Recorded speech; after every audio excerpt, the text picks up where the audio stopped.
Hello, ladies and gentlemen, and welcome to the show. It's your favorite paranormal investigator. My name is Tim Sudano with Paranormal Insight.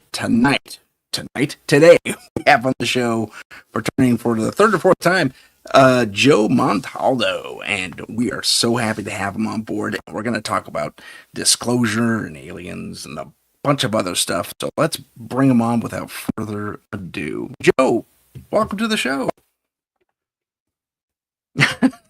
He waves at us. You know what? I can't hear you right now. I think you might be muted. Oh, sorry about that, guys. I was muted actually because I was yapping about. I was just warning you. I was waving at you, but I was warning you. Do not upset Bob back there. She will come to your house and you will not like it. I'm just saying. Yeah, it's bad things. He's bad dead, things. isn't he? No. He just looks like he's dead. That's all. Well, he can't be his full self because people would get all upset if the gray was standing behind me. They'd be like, it would be kind of cool, though. I mean, that would kind of cap our disclosure discussion. Is that really a grave back there? Oh shit! That's amazing. Oh, hey Heidi, how you doing? Heidi's here. How's it going, Heidi? Well, let's talk about the whole disclosure thing. I had Steve Bassett on last week, and one of my best buddies. I love Steve. Yeah, Steve was awesome. We talked about capital D disclosure, what would happen, and what his take is. And he thinks this administration, this year perhaps, is going to say, "Yep, here's what's happening," and we're going to get UFOs in the front lawn of the White House. I don't know if that's necessarily the case, but it's certainly an intriguing idea. But what I wanted to really kind of ask you, given your background, is that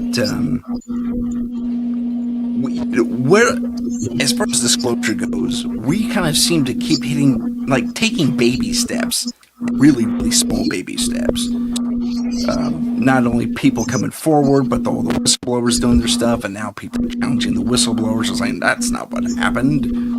And I don't know. What's your take on this disclosure stuff? Like this. So this is what's hard. And Steve and I have had this discussion many times. Him and I have debated this discussion because I always tell him you're not going to get to the truth chasing lights in the sky. It's not. Yeah, I mean, it can be anything flying around in the sky. Let's be honest about it. And disclosure does have to either come via the extraterrestrials or via the government. So let's look at the government first before we even talk about ET. So let's say that Donald Trump gets up tomorrow morning, walks out on the Rose Garden and says, "You know what, guys? I didn't want to tell you this, but extraterrestrials are real and they are taking our citizens." So what's the next response? Well, remember, we have crazy media in this country. Oh my God, it's going to be Trump is letting us being taken by extraterrestrials. That's going to be the first line, even though we all know it's been going on for, at least a couple of thousand years, maybe a couple of 100,000 years. It doesn't matter. That's going to be the first line you're going to see. That's the very first thing you're going to see. Then you're going to have instant panic in our country because no one's going to know who's actually being taken. Like I said, when you and I were talking, 98% of abductees don't know they've been taken. Yeah. So, oh no, now we have started a panic in our country. And then there's going to be a secondary panic when people start looking at people thinking, well, they might be with the aliens. They might have been taken, They might, because, no one's going to trust aliens because with governmental disclosure, there's no real proof to start off with. And more than that, there's no way for them to convince the general population that these guys are friendly. So if without proving to us they're friendly, there's going to be panic on our planet.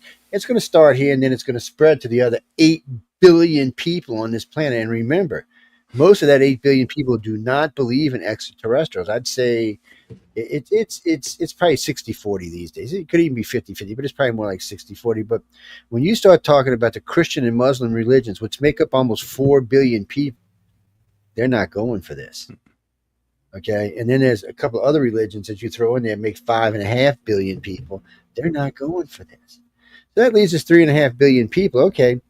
Well, if Alfred Weber's math was right, about 1.5 billion people are being taken off and on from birth to death. So that still leaves another 1.5 billion that are going to be up in the air not knowing what to think.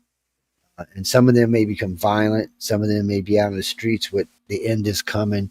Some of them may try to become investigators to see if they can figure out what's going on, but there won't be any just peace. Disclosure, it's hard to make people understand, but you can't just come out and say, okay, they're here and they're taking our citizens. No one in this country, especially in this country, is going to go for that. The Russians aren't going to go for it. Neither the Chinese people. They're going to be like, what do you mean we're being taken? No one on this planet is really going to be settling that some race from another world or another time or another dimension is here taking our citizen and performing, well, not fun experiments on them and then keeping them off and on for life. So it's a hard sell. And I tried to get that across to all the disclosure people because I've worked with all of them for many, many years. And with the other problem with the exopolitics is they think that they're going to dictate the questions and answers to the extraterrestrials. Get the bleep out of here, man. It's not going to happen like that. You're not going to go tell the Greys, oh, this, no. They're going to be telling you what's going on. So, and that's another thing that's going to bring fear into humans. But without the aliens themselves disclosing themselves, it's going to be too mixed worldwide. A lot of people are going to think it's a hoax, or they're going to think, oh, Donald Trump's finally flipped out, and this, that, and the other thing's going to be said, and there'll be some evidence out there, but there won't be enough. It's really harsh for them to really come out and prove this. Now, extraterrestrial disclosure is different because they've already disclosed. As far as ET is concerned, they have disclosed to everybody who wants to, the 1.5 billion people and their children that are being taken. That's their disclosure. They don't really give a good bleep if the rest of the planet knows because they kind of consider the rest of the planet cannon fodder. They're useless to them. Is what it comes down to. So they're not evil and vicious, but they do know what's coming. And unfortunately, some people are just not going to be able to be saved for whatever's happening. So, so now you've got this contactee group, which will probably be around 3 billion, whatever happens. And which is a good colonies. That's a good place to start a couple of colonies off of Earth with 3 billion people. We gifted 3 billion people. I mean, that's not a bad way to start. The rest of them, well, you're going to make good fertilizer. That's all I can tell you. So why? Well, you see my point. Why would ET want to come out and disclose this? I mean, if you were ET, would you want to come out and say, well, we like these guys and we're going to help save these guys for whatever comes down in the future. But the rest of you are just going to be fertilized. Shit. Mm-hmm. I can see how 5 billion people on this planet are going to react, man. So it's a hard. I mean, how do you come out with disclosure? And I've asked Stephen this many times. Like, how does disclosure come out? I mean, just because the government says it's there, and you watch what they've been doing in Congress, and this has been going on off and on for a decade. So you go out and look and see how many people has that convinced. Well, depending on what polling company you use, it's anywhere from 30% to 50% believe that there are extraterrestrials, but there's a catch. Only 15% of them actually believe they're coming here. So now you're kind of like, all right, well, at least 50% believe that there is extraterrestrials. That's a start. But 15% or 20% coming here, it's just a hard sell. And I want disclosure. I mean, I'd like to see it in my lifetime. What I'm hoping happens, and this is what I've always said, is the desensitization program. I'm thinking we'll actually first get to see a Martian life on Mars. And then it'll help to make it easier for humans to understand, because we've been under a desensitization program. All of this is part of getting out there and disclosing. So they started out a long time ago with just little TV shows and little movies, and it just grew and grew until sci-fi. And then we have near now sci-fi, which is all over the place, showing things that are coming, how we're going to be interacting with extraterrestrial, and not in a harmful way. Also, our keychains, our food, even our toilet paper have extraterrestrials on them these days. So we're slowly being desensitized. And now it looks like we may have found artifacts on Mars. We've definitely found water on Mars, and where there's water and atmosphere, that we're pretty sure we're going to find life on Mars. So that'll be the first extraterrestrial life. It may not be intelligent, but it will prove to us that there is life on other worlds, which will be the next step. And then the next step after that, either way, will be an artifact. Either before or after that, they're going to find something that proves that some intelligent species existed prior to us. And then we're going to be, okay, well, all right, because none of these are a threat. finding alien life on a planet is not a threat, and finding a ruin on Mars that's 100 million years old or 10 million years old is not a threat to us. But it does prove that it exists. So these are things that help us to accept without feeling threatened. And then the, you know what's going to hit the fan, because the next step has got to be a real live. Hey, Mr. Trump, how you doing? I'm Mr. Bob DeGray. You know, that's what Joe calls me anyway. Oh, man. Okay, it's just going to be interesting to watch. Yeah, it definitely is. There's, yep, that thought went away. Take your time, man. That's horrible. Okay, I know what I was going to say. I was going to say that there's all the speculation, and you know, I tend to agree with your analysis. I think discovery through the lens of one of our probes on Mars, for example, would probably be the best first step. But if we're going to have someone shaking the president's hand, for example, if not, I don't know, probably the president's hand, is it going to be someone like Bob, or is it going to be a Nordic person, or is it going to be a reptilian, or what do you think? Well, the Greys are the Greys are the most advanced out of the bunch, except for the light beings. The Greys are by far the most advanced. They make the humans and reptilians look silly, but the reptilians and humans have the most face time on our planet. So if you go back in the ancient world, Greys don't show up until about 3,000 years ago, right around the time of Christ, or right slightly before the time of Christ, the Greys show up. Before that, there's no pictures or hieroglyphs or anything with the Greys, but there's lots of the humans with the big, long back heads, and the reptilians are all over the place. I mean, pretty much Mesopotamia was just reptilian is what it was. When you look at all their pictures and stuff, winged reptilians. Matter of fact, the Sumerians had quite a few reptilians involved, but they also had the humans with the big heads, but the Egyptians topped it off. They had a bunch of their pharaohs the heads were like this. So when you look at a human alien, if you look at them like this, they look like us. They're bigger than, but they're proportioned. You know, they're 6 to 7 foot tall, so they're proportioned to their size, but they look like us. But if they turn their head, then their head extends back a good foot. So definitely, you can definitely tell they're different. And there was lots of ancient pharaohs that looked like that, and also the Nazcans used to board their children to look like that. So the human aliens were accepted on this planet in several places, but then the reptilians were all over as well. So it looks like the human aliens got here first, and then the reptilians came home and said, well, wait a minute, this is not your planet, and decided, well, we're just going to interbreed with their slaves and give them sentient, which created us, or the beginning of us anyway. But we are that species that threw the aliens out of Samaria. That's what people don't realize. There was a rebellion, and that was us. It wasn't the original ones that lived there that worked and plowed the fields and ate. That was just the first creation of us, or the end of the 7 creations of man, actually. And then when the reptilians started interbreeding with the Sumerians slaves, that created the race that's here today. The race that we all know as the human race. That's intriguing. That has that little reptilian section in their brain. I have won so much money off that reptilian section. It's so funny. I'll be doing a lecture. I was Tulane University, an Ivy League school, man. Ivy League school. An English lit teacher and 2 of his things. There's no we don't have reptilian in us. I looked over at him. I said, you're kidding me, right? You're teasing me, right? He said, no, you're teasing me. I said, Siri, reptilian section in our brain, because I had my pad on the desk with me. It just starts talking away, and they're like, what? I said, first off, I can't believe you didn't know that. I mean, this is the Ivy League school. Everybody in this audience should know this. I mean, you should learn this way back before you got to this part of your life. They were just done. And I said, without that, we're not the human race that we would be. It counts for a lot of different things in our brain. It's not even that big of a section, but it's a section. It is a section that makes us sentient, that makes us self-aware. Yeah. That's the most important part of it. But it is also the flight and fight part of the section too. So, you know, it gave us the ability to stand up for ourselves. It gave us the ability to say no, which we didn't have before that section came in.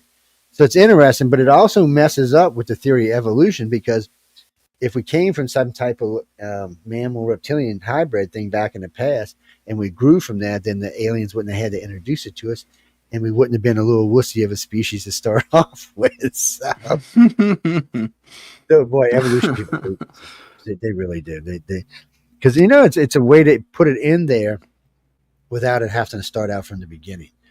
And since we know that Rh negative blood only showed up 40 or 50,000 years ago, some people say as early as 20, but 40 to 50,000 years ago, it suggests something interfered with us. Because I can't see Mother Nature, I can't see Gaia creating something that's going to, because she could have created it to be as useful as it was without it being something that killed babies. And I would have figured that's how our planet would have done it. But something like this seemed like this was done intentionally, almost to show you there's a separation. No, people, I'm not starting to try a revolution.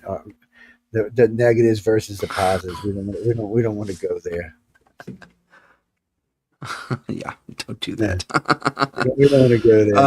Hyde brings up an interesting point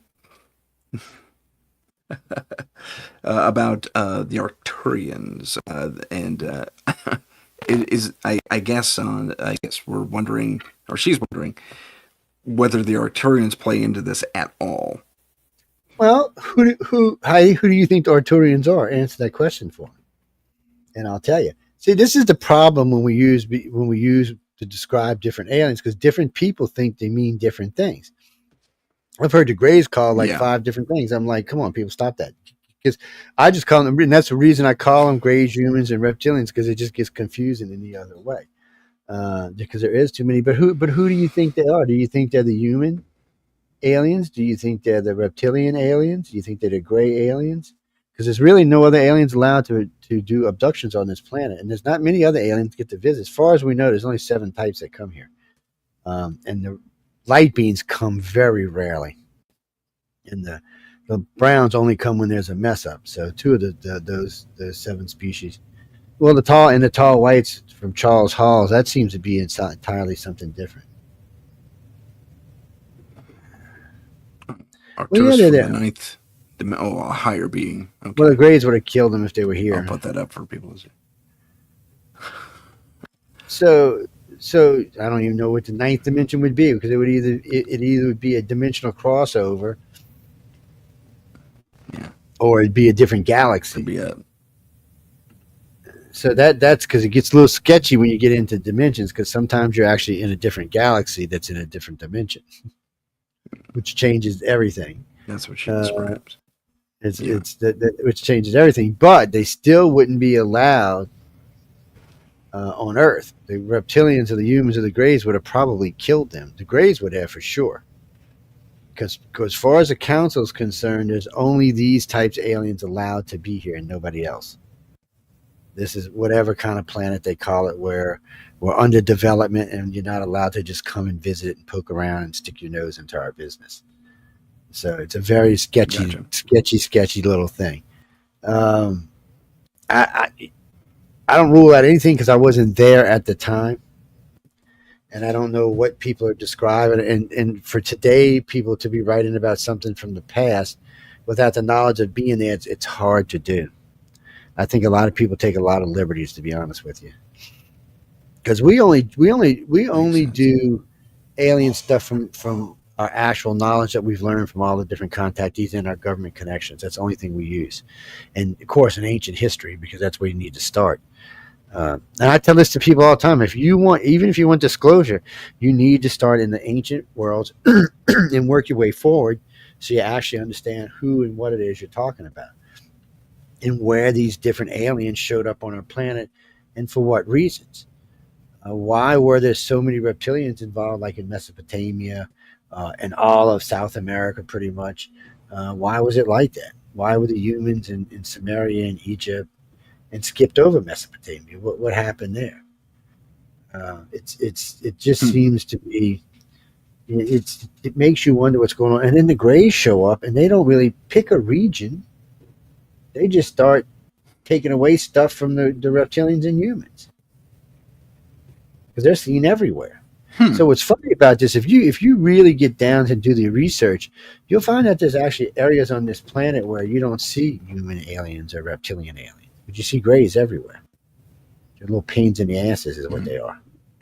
or big pains in it.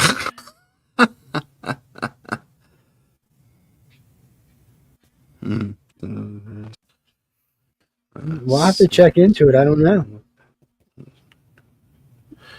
That's an interesting thing. Let me read it for our radio audience. Heidi says, "I've been drawn to a twinkling red yellow white star for over 7 years. I had several Arcturian synchronicities, and then looked up. Behold, lo and behold, it was Arcturus, and she said she could literally kind of feel them. Yeah. So, I mean, a lot of people think the Arcturians. Who's seen the other guys? Yeah, well, a lot of people think the Arcturians are either like Air Force guys. I don't know. Yeah, well, no, but I know a lot of people think that a lot of the tall white people think the Arcturians are tall whites, and a lot of the people working in the abduction field for human aliens think that they're the Arcturians. See, that's what the problem was. Is some of these aliens got labeled with 3 or 4 names on them, like the Zeta Reticulans. And none of these aliens that are visiting this planet live close to us. So there's only 2 things, really. This is something we talked about last night, but there's only really 2 things. According to the Greys, they're from the other side of the galaxy, where the light beams came in, because light beams aren't even from our galaxy. They were from a different galaxy. They came here from a dying galaxy and enhanced the Greys so that they could stop the warring factions in this galaxy. And we know there's lots of talk about wars and stuff like that. And a lot of times they try to put it in today's time, but it's not in today's time, it was in past time. But a lot of that came into be. And knowing all that can help you get to help people educated so you can have some type of disclosure. But really and truly what we're going to need is we're going to need Uncle Trump, maybe the French president, maybe Putin, maybe Ping, and 2 or 3 Greys, maybe a reptilian and human, just to stand there and say, "Hi, guess what? We're all friends now." Yeah. I'm not saying how that's going to work. I don't even think aliens trust the Russians or the Chinese. So how can you have disclosure when the aliens don't even trust the people? And to be honest with you, I don't think they trust us either. I don't think we're any more trustworthy than the Chinese or the Russians. So right. If you're an advanced perhaps species, the lesser of the 3 evils, but yeah, and not that much lesser either. So I mean, it's I don't know. I mean, you've got to get. I mean, disclosure cannot just be from the government, because too many people are not going to believe it. They're going to say it's employees that take over or something, or it's just you're going to need something more. And now that we have drones, I don't even know if UFOs over the White House is going to do it. I'm not sure how this is going to work. It's I guess what you're going to really need is the Greys to come in and take over all the televisions and radios around the world and do a simulcast at the same time. People of Earth. That will show true power. That's something nobody can do today. So that would show true power. And probably scared of Jesus out of half the people on the planet. But a little fear is not a bad thing. Until we start shooting at them, and then it's going to be a bad thing. That's the other problem. Don't fire at the aliens, man. Yeah, that's the other problem. You, Greg, will be walking down the street, somebody just going to pull out a gun and cap him. I just don't know how this is going to work. I want disclosure, people. I would like to see, because at some point in the past, the ETs walked amongst us openly. Not just in the recent past, within 3,000 years, because they did it with the Mesoamericans. They did it with the Native Americans. They did it with all kind of people from before 3,000 years ago, with the Egyptians, the Sumerians, the Aztecs. They did it with a lot of people. And think about it. The Aztecs, they were far more violent than we are, and they still walked amongst them. But they won't do it with us. Why? I mean, what is the difference? Too technologically advanced, really. I don't know. Maybe we can do some damage. Who knows? I wouldn't doubt it. See, my thing is, I've never thought we couldn't kill an alien. They're supposed to be able to upload their consciousness if they die. So, I mean, we can't actually kill it completely, but we could destroy its body. But then you may have pissed off somebody because you destroyed its favorite body or something, and they had to upload into a new one. I'm not sure if I want to take those kind of chances. Even though, I'm sure he'd be less angry because he has a new body, but still, I don't know, guys. Messing with aliens is iffy. Yeah, that's a strange one. But That's a strange one. But if any president that we've had in the last 50 years, Trump would probably be the one because he doesn't really believe. He's not a believer like the Clintons were. It's not that he doesn't think aliens don't exist. He does, but he's not convinced that they're doing things on planet Earth. That's his own words, by the way. But he has said many times he has no problem releasing any documentation that would prove extraterrestrials are real. But I've noticed something when he releases stuff, which is cool that he does, like the Kennedy stuff. But what came out of the Kennedy stuff? Did you see anything in there that was new or different? Or there was new stuff, but it wasn't anything that changed anything. Confused some stuff. Yeah, that's true. So I don't know what to make of it. And then we do notice still some of that footage looked a little suspicious to me. Yeah, and that's true too. So we don't know what went on there either. So I don't know, guys. Yeah. I want disclosure. I'm just not, sending people to talk into the government is. No, I have. Whoever just sent me that text. No, I have talked to the government. It's not that. It's just, what are they going to do with it? So you had people like Koresh over there, or whatever his name was. He's an idiot. So he goes in front of Congress. He has no firsthand experience. First rule right off the bat, boom. No firsthand experience, no talking to Congress. Okay, no. If you have not seen an alien, seen a UFO, worked with them, been on a bait, nope, that's a red flag. That's a Stephen Greer trying to get his value up in money, or getting some more elections, having this guy making money for him. The guy said too many things. Come on. He said they had 78 aliens or 78 craft. He said every third craft came in and crashed and they recovered it. I mean, really?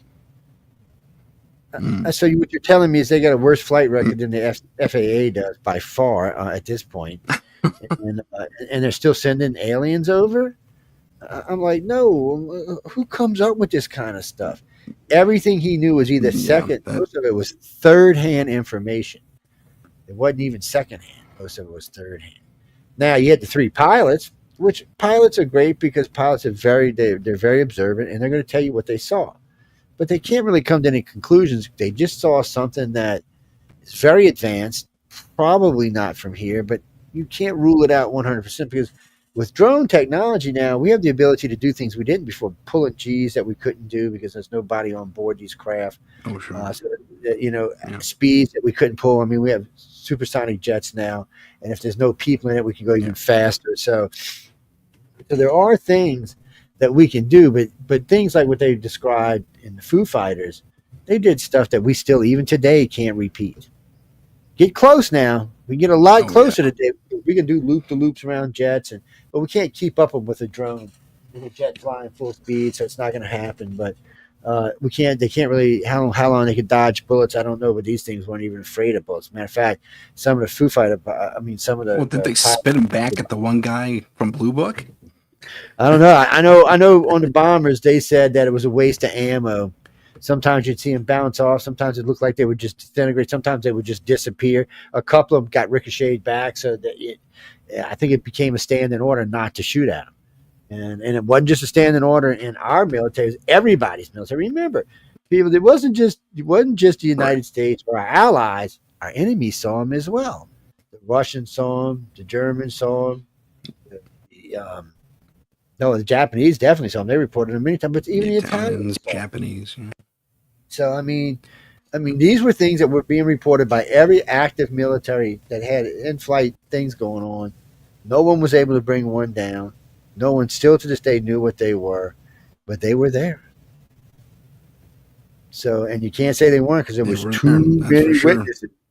There's even videotape of some of them. Well, there were some photographs that came out too. I mean, the photographic evidence was really hard to fake back then. So if that doesn't, so think about this. This is the end of the war. We're coming close to the end of the war. We have all this information now, all this stuff we brought back from Germany. That would have been the perfect time for some sort of disclosure. Like, the Germans had gotten hold of some alien technology, but now we've got it. It's safer now. We still haven't seen the aliens yet, but we know that they were here. So that would make people nervous, but not completely nervous because they're not here right now, as far as I know. I mean, you're gonna have to break us into it a little at a time because we're just not ready. Religion sort of allows for it. Well, the Christian religion sort of allows for it. The Jews kind of already have dealt with it because of the jinns and stuff like that being in the Middle East. But Yeah. and there are some places where they talk about these big Borg-looking things that the Jews talk about. So I don't. I think they'll be a little bit more open to accepting it. The Christians and the Muslims are going to have a hard time. I mean, they're just going to have a hard. I mean, I'm talking about the true Christians and Muslims. I'm not talking about the wannabes. Just the true ones. Are 3.5 billion people are just going to be like, no. And what always bothers me about this is because it always bothers me, first off, that you people put limitations on the creator. Shame on you. So anytime you say, Mm. oh, no, it can't be, bullshit. It's the creator of the universe. It created us and create anything. I mean, we may just be one of many, many mistakes as far as we know. He might just be going along creating until it gets to the perfect race. So you better watch what y'all talking about. It's a hard thing to understand, but you can't limit the creator because I mean the creator can create anything he wants. So the fact that he may have created races before us that are older, wiser, and smarter is not something you should not be thinking didn't happen. Besides that, the Catholics admit to that. So Father Malducci, Father Malducci's already admitted to me when we were talking. That's a whole recorded conversation with Piola Harris translating it. And then the two Vatican astronomers I met, they admitted to it. One of the bishops admitted to it. But more so than that, one of the big ones came out and said right after the Pope was brought in that yes, it's the Vatican is aware of extraterrestrial life. His words, not mine. And they do think that this extraterrestrial life is higher plane with God than we are. Their words. That's because they're so much older than we are that they think that's where they are. And maybe they are. I don't know. I mean, I've never asked, hey, Mr. Gray, what God do you believe in again? Not yours, Joe. I can hear it now. We believe in Heidi's God. We're Arcturians, man. I like it. There's I'm sure you've seen those supposed Area 51 files. They're black and white, and they're talking to a grave, and he's got this deep modulated voice. Seems kind of fake to me. What's your opinion on that, real quick? That's a whole problem. So, okay, according to released papers a while back, there was supposed to be 3 grades: EV1, EV2, and this guy here, Jabba Jaw, whatever the hell they called him. And my problem is we had better video back then than that. You know, I mean, I seen moon shots. I mean, I just and this is an enclosed room with probably whatchamacallit cameras. So it just should have been better than that. Even if they were holding a held hand, even if it was a reel to reel held hand, it should have been better than that. It's almost like it was made choppy, so you couldn't actually like covered the flaws. That's the only thing I can say. J-Rod is probably fake too. J-Rod kind of looked like a puppet. I didn't have anything against it personally. It's something about the way his head moved. Looked like he had a stick in it or something. Look, I'm not I can only tell you, oh, you talking about pervert boys? Oh, no, I busted him right off the bat. Oh, no. I can't even think of his name right now because I called him pervert boy, so I forgot his name. We'll put his name up there. He was real famous. He had that alien was peeking in his window, and his wife's name was Lisa. Oh, well, I can't think of his name now. Anyway, we probably shouldn't use his name anyway, but because he went to jail for pedophilia. Oh no, I'm sorry, it's not true. He did not. I'm going to get sued. He went to jail for buying kitty porn online. We might as well get it correct. And I can't remember his name. Anyway, he was famous. I mean, Piola Harris, all of them, all the big time ufologists were courting him around. Because I called him a liar like the second time I met him, but because I'm an ass like that. It took me all of 5 minutes to debunk the pictures, and then I said, okay, even though I get degrees in this, I'm gonna go ahead and send them over to McAfee and let him do it. He calls me. He said, "Why'd you send me, Joe? It's obviously a hoax." I said that. I said, "But nobody wants to accept it from me." I said, "You need to come out and say they're a hoax." And then, so of course he did. He's like, "Oh no, these were hoax."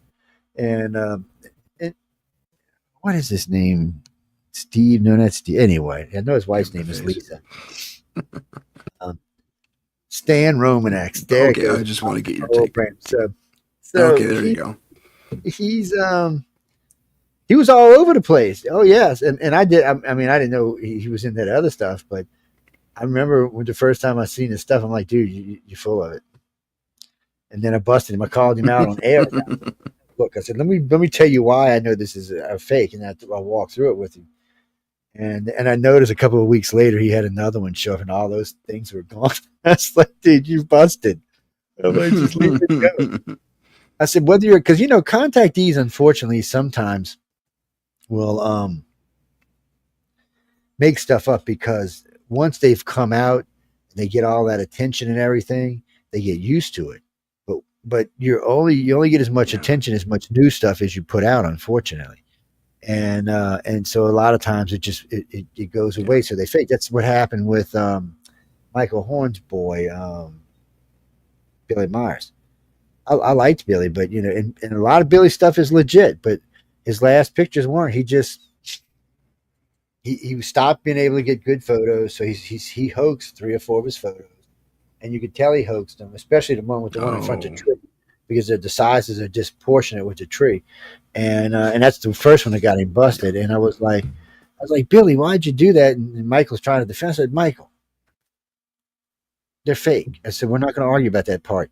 I said, I believe that Billy Myers is a contactee. I just want to know why he did this. And I mean, I already kind of had an idea, but still. But he said a lot of other stuff, like being at one time he was Jesus, one time he was Mohammed, and all kind of lovely stuff. And there's a lot of people out there that say that kind of stuff. Apparently, there was a lot of reincarnations of Jesus at one time, and he must have been like really confused because there were so many of them at one time. No, I'm not being so. No, people, I can't help it. I just, it's how it works out.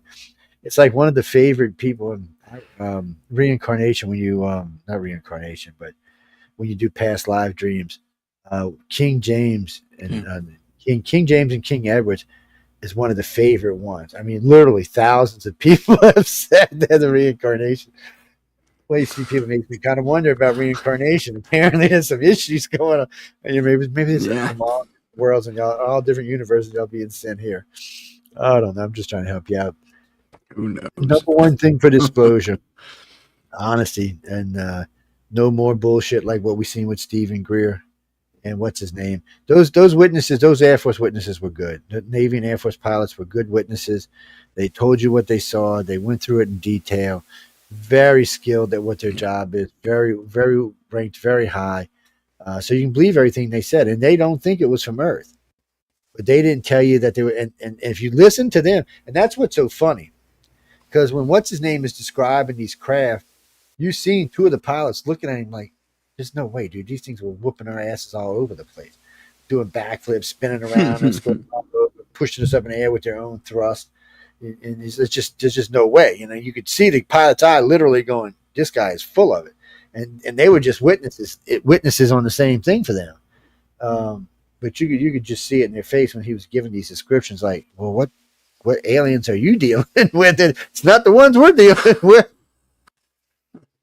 So, so people like him, and the first time when they had the first one a couple of months back or a year ago, one of the witnesses in there was also had never been involved. It was third hand. So Greer brings you these third hand witnesses, and I don't even know why Congress puts up with it. All this is so he can write another book or get another. So Koresh went on the dimensional thing, saying they were for dimension. So Greer for the last 3 years has been pushing this. The grays are from this dimension and stuff like that. And then all of a sudden here he's got a witness on the stand saying that to Congress, a third hand witness on the stand saying to Congress. So right there, I knew his theory was completely wrong. And if you gotta lie, stop. Just say you don't know what the hell it is. I mean, we're all there's lots of stuff. There's lots of stuff I know about the aliens, and there's lots of stuff I'm like, what the bleep, what the bleep, what the bleep. Still, as many agendas that my organization works on, I'm still scratching my head about the ones that we haven't even touched yet. And we're sitting there going, why would they do this? Why would they do that? Why do they test people for this? Why are they so nice to kids and then so rough and pure? I mean, there's just so many things we want to know. And a lot of these we're not going to know until we make contact. And I go, hey, Mr. Gray, why'd you do that, Yeah. Mr. Gray? That was kind of mean, you know. He's gonna be like, shut up, dude. You want to be the next one? No, no, no, we're good. He'll send Bob to your house. Look out. Bob turns into a real one when we're not around. He puffs up. He just stays like that. He said he anytime we're logged in, he said all the people that are logged on he can scan. I was like, sorry, people, y'all being scanned. I like it. I like it. Don't worry about it. Like He only bites if you okay. ask. He's that kind of alien. Got it. He's a little weird. I can't tell you. A strange alien. Oh man. So okay, let's look at we've disclosure has been surrounding. Sorry, so disclosure has been surrounding the UFO matter, the UAP matter, whatever you want to call it. What about the other disclosure bits? Bigfoot, Loch Ness, all those other things. Is this going to just domino, or Well, so what? when we Because found that there's other parts of disclosure. well, there's lots of, but like once we found that Bigfoot tasted good, he stopped showing up. He's like, nope. We caught one down in Sabine River Valley heading for lunch. That was it. They never came out again. They're like, we're going whatever planet they came from originally. They went back to. And I'm joking, people, but if you've noticed, Bigfoot sightings have all but gone away. The hard thing to answer. I got several friends that so the Sabine River Valley is basin is next to. It's in between Louisiana and Texas, and it's one of the places Bigfoot has seen the most. And there's a lot of swamp down there, a lot of places to hide. And then after that, I think it's somewhere up in Washington State. But the problem is, and then in California. But the problem is there hasn't been that many sightings. But you know what? In all fairness, there hasn't been that many UFO sightings either. It kind of makes me wonder if things are winding down and if we should be worried. Because if you go back, so when we're 2025, so if you go back to 1970 and 1980, you will see there are more UFO pictures taken then than there is now. And remember, there's 4 billion cameras walking around on the planet today, and good ones. I mean, come on, this thing's got a 128 megapixel camera in it. It puts them things in the 70s to shame, and in the 80s to shame, and still the amount of UFO pictures are being they're just not manifesting. We look for them all the time. You can go online and right now you can go and do UFO search for so you might see 20 new ones, maybe even 30 new ones over the last 50 years. But if you go back before that, there'll be 50, 100 of them. Why? So it was the contactees back there smarter or whacking pitches faster. I mean, I'm sure some of them were hoaxes, but still, you know how much easier it is to hoax a UFO today, especially now we got AI. I mean, Jesus, it's. Oh, I know. I am getting a little worried that because there's a lot of things that's even. So I was talking with someone, I was talking with Netflix about it because we were thinking about doing I was doing a gig with them. We're thinking about doing something else, and then I might do it inside the organization if I can get enough people together. But, I was talking with them, and we had noticed we were talking about paranormal stuff because he said, "You own a paranormal radio network. You got a lot of stuff." I said, "Yeah, but even the ghosties don't seem to be as active as they used to be." And he's like, "What do you mean?" I said, "That's super true. It is." And I said, "I don't know how to explain." I said, maybe they're crossing over faster. Maybe they're getting tired of being put on TV. I said, I said, if I had an answer for it, I'd probably be rich. And I said, I got a lot of people working on these questions, but why is activity slowing down? Now, some people will argue with me, but when they do, the first thing that comes out of my mouth, well, prove me wrong. Show me. We live in the show me world, man. This isn't the old days. This is the internet. You can show me instantly. Oh, Joe, shut up here. I'm going to show you right now. And then you can shut me up. But you have to show me. So, but nobody really can. So it's bothering me. And I just broke out with the paranormal stuff with some of our higher people in the network and some friends of mine who have been working with me a long time. And it just, and they're the same way. Nobody wanted to say anything until I did. And they're all like, Joe, it just seems, everything seems to be slow. What do you mean Donald Trump cost? Who the hell sent me that Donald Trump? I'm going to keep that from use that on Friday night. Okay? Yeah, no, Ronnie. I seen who it was. Yeah. So Miss Ronnie. I'm going to use that on Friday night. Say, Ronnie said, it's because, might as well. I don't know people, but it does seem weird. And maybe it's going to slow down enough that makes disclosure easier.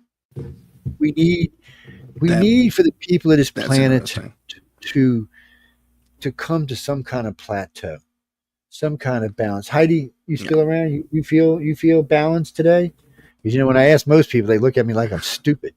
What do you mean balance? I said, do you feel balanced in your life daily? They look at me again like, Joe, what are you talking? I said, balance. Oh, shut. And I'm like, what do you mean? And I get cursed at. It's just. No, I'm serious. See, I just got her act together. I you like said yes. Yeah, she's like one in every 100 million. But Heidi does seem like she got to act together. I see her posting a lot, so she seems like she does. But a lot of people are they're off on one part or the another. Might be with the kids, might be with the spouse, might be with the dogs, might be with life itself, might be with the aliens. It just seems like somewhere in their life they're off keel for some reason or another. And Kirby, why don't y'all go in the chat room so thanks. It would be nice because Tim could. No, we're on. You can go to. I threw up one of the Rumble pages, and I know we're on News on the Flip Side, iCar.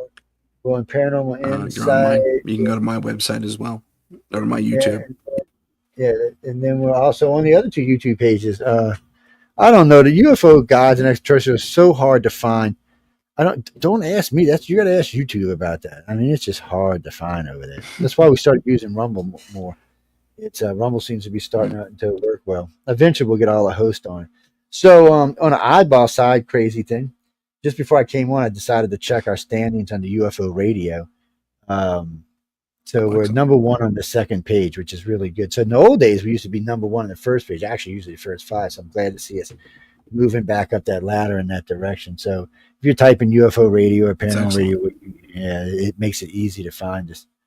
I guess we need to put Heidi on our own show, huh? Heidi's amazing. She's helping me. She's been stumping for me for the past few months. She works better than most of the marketers I know. She's hard working, man. She's amazing. Yeah, you find Heidi Galt, you can find our links. Yeah, so if you want to look her up on Facebook. Michelle and I were talking about her last night, actually, and she's a hard worker. Who Michelle's balanced? She said that. Michelle's crazy. What are you talking about? She is like, that's why I like her, man, because she's crazy. She is, y'all. Just warning y'all ahead of time. Yeah, I hear you. She's she's a good friend of mine, so I can pick on her. And she's a Canadian. She's super. Canadians are on my list to pick on right now. So, sorry, guys. It's just how it is. Trump told me I had to pick on the Canadians for the next couple of months. Don't ask me. I don't know. He just would pick on them, Joe. By presidential decree. Remember this. I'm a coon-ass, so technically I'm a Acadian anyway. I'm a Acadian, so, yes, we're related. Acadians and Cajuns are related. So technically I'm a Canadian. Anyway, they might be the first to disclose. We always talk about the U.S. being the first to disclose, but it doesn't have to be us. Yeah. Oh no, Michelle's great, and she does bring in a lot of people. It's but we don't have to. I don't see if Russia gets it. I don't know if we're going to believe it. Xi Jinping, you would want to think, but still, he's still. Maybe Egon, the French guy, he might be able to come out and say, "Hey, look at this." But the Saudi prince, I don't know if we're going to believe the Saudi prince. The Israelis, I don't know Israelis either. It's besides Israelis won't say it's an alien; they'll say it's something else. Europe, maybe the EU comes out and say, "Hey, we know extraterrestrials are real now." Actually, well, the French have been pretty heavy on their personal disclosure in their country. So the Germans and them. Marley, you can save that for tomorrow night about the Germans. We'll talk about that tomorrow night. Just not for this kind of show. No, sorry.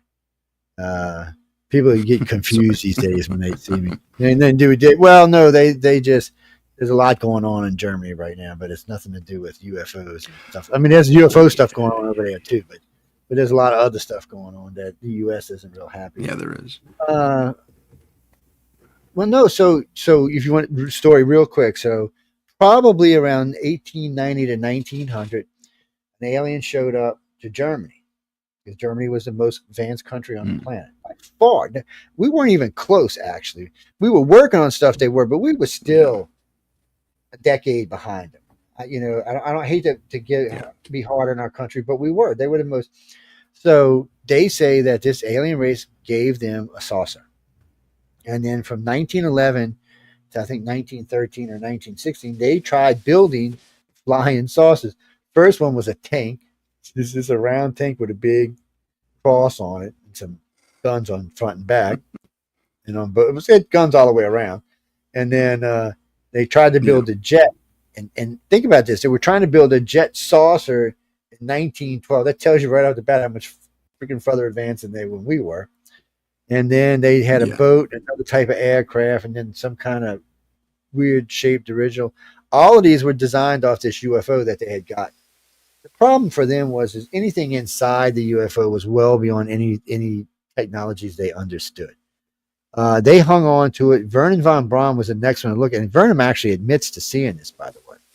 And he's the one. He's how I found out that the United States had it through a conversation he had with his I like to call her his number one, and Carol Rosin was the girl that worked for his number one.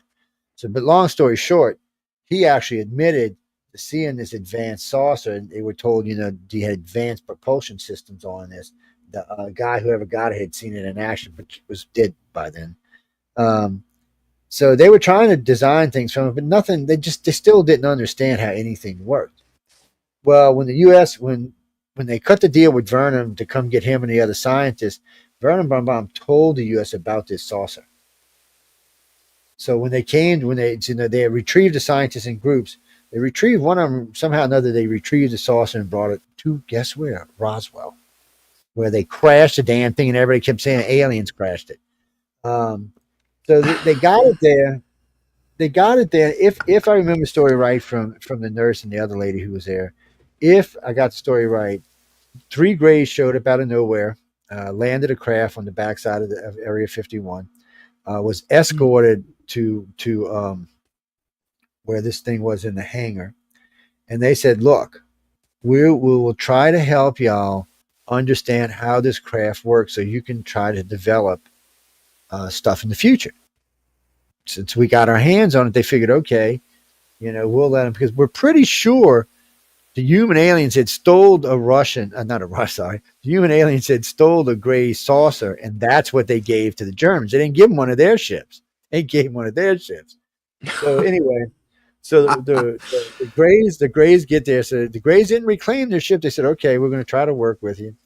They all got in the ship. I think it was 4 or 5 humans and 3 Greys. They took it off, and the humans were flying it. And from the way the report goes, quite well. And then one of the humans, because it runs off of telepathy, I guess got sidetracked or got distracted is the word they used, and they crashed the son of a bitch into it. Well, none of the humans were actually in any type of harness, so when they hit the ground, no inertial dampeners, was pretty much much. Yep. And there was also a radiation leak. Well, the Greys had already hit used the escape pod or whatever, the shuttle out, and that's what landed on Mac Brazel's ranch. And that's why it broke up so easily, because it was not made like a interstellar craft would be made. It was just like some kind of escape pod or some type of shuttlecraft. So it broke up on impact. And one of the Greys was found alive. The other 2, well, from what I understand, were pretty messed up.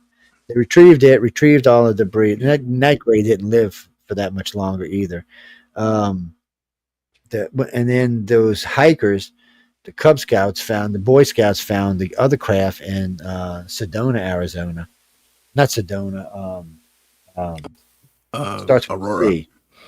Oh, yeah, Aurora. Okay, and so they found the other one, which was actually brought in. It was found intact with no damage to the exterior whatsoever. But they did find 4 human bodies outside of the craft, kind of like melting. No one knows how the bodies got out of the craft. Did they walk out on their own? There was nothing else found when they took the craft, and by the time they did say there was high radiation count, but it was diminishing quickly. And then they pulled up, and there's actually pictures of this thing on a flatbed being taken out. So it was probably the size. Well, they had 2 flatbeds together, and it was sitting on them, and it was being taken out. And then It was so heavy, eventually they had to bring in helicopters to carry it the rest of the way. But it had actually been seen by other people. So they knew that. And then a good friend of mine, DeAndrew, was friends with the nurse who was getting old, but she was still alive, and they were still friends. And they talked a lot about what was seen, what was heard, what was there, what was not there. So that's why she used to take on Stan Friedman all the time, because she actually knew more than he did. And they used to get into the debate all the time about it. Stan hated it, man. He loved it to death. Don't get me wrong. Stan thought she was great because she knew more than he did. Stan didn't like to lose, but I gotta be honest, he wasn't big on losing an argument. But it was fun to listen to him. It was a lot. And those, by the way, ladies and gentlemen, those archives are still available even today. You can go catch them. It was Eye to the Sky was the name of the show. So just look for it, and the ones with Stanton. But those are really good. So Eyes in the now Sky. So now we had an idea that we were given this craft, and we crashed the craft, and because we could never figure out why the Greys just didn't come get their craft. Why didn't they retaliate for killing one of their people? Why didn't they? Because first it was radar. Okay, what radar? Right. Radar. I mean, radiation in space, radar waves in space are much more intense than you're going to find here on the planet. So they fly through that without any problem. Uh-huh. Lightning. I mean, the energy dispensed in space, or even coming through the atmosphere, is way more powerful than lightning is. I'm kind of like, no, I'm just not buying it. Because somebody, well, maybe it was close to ground, lightning hit and pushed it on the ground. Well, that's the possibility, but then that wouldn't allow for the escape craft to get out. It would have been too close to the ground. Exactly. And the craft, when it came so much, it was quite a big, 100 miles or so before it came down. I'd have to go look at the distance between the two towns, but it's not just around the corner. So, I mean, we knew that, and then we knew it was just sitting there. And there were several people reported seeing this thing sitting in the hangar at Area 51. First, it was it wasn't even at Area 51 at first. It was in wherever the hell Hangar 18 is. I can't remember the damn Air Force Base now. It was actually there for a while. Yeah. And then they took it from there and brought it to Area 51 because too many people were finding out about it, I guess. So then they brought it back out to Area 51. That's where it stayed, and that's where it's at even today. But nobody still can fly it. No one's figured out how to fly. I guess nobody wants to take the chance after what happened to the original crew, at least as far as we know. Now, maybe they are flying it now. Maybe the Greys helped them to figure it out. But it seems like they needed a higher, more intense type telepath than what they were using. That's what it seems like. Because the Greys actually merge with the ship. They get in these little things, and the ship kind of merges with them, and their skins merge together. And they go full telepath. So it's like they're actually a working piece of the ship. So it's kind of different. Gotcha. But the Greys said the humans could actually sit and fly it. There was a way to do it manually. That's what the Greys called it, manually. And I guess that was, if there was only one Grey left, there had to be a way to fly the damn thing besides merging with it. But the merging thing we have heard more times than I can mention. And there have been several humans who have been exposed to this, where they get in this slot and the ship just gets around them. And the humans say it's not so much that they merge in with their skin like they do with the Greys, but somehow or another they merge with their psyche. And they can see everything in their head. They can see like the outside of the ship, anything they're thinking about ahead of anything, any destination they want to go, any weapons, anything like that. They can see all of that. And so that's interesting in itself, which means it means the right level of integration. So it means that's why Boeing was looking at first, but then the Air Force and Navy ended their remote viewing program and opened up their psychic viewing program. By the way, ladies and gentlemen, it wasn't even a secret. It was out in the open. They said, hey, the U.S. Air Force and the U.S. Navy said, we're going to start looking for psychics. I was like, really? This is like in 2000. I was like, really? Openly, blatantly? That was amazing that they did that. It's still classified, but it does exist. Yeah. The program is classified. The fact that it exists isn't classified. That's how it works. You go try to get inside their stuff. Yeah, some psychic will wipe your brain, man. Wow, what was that? Like the TV show scanners.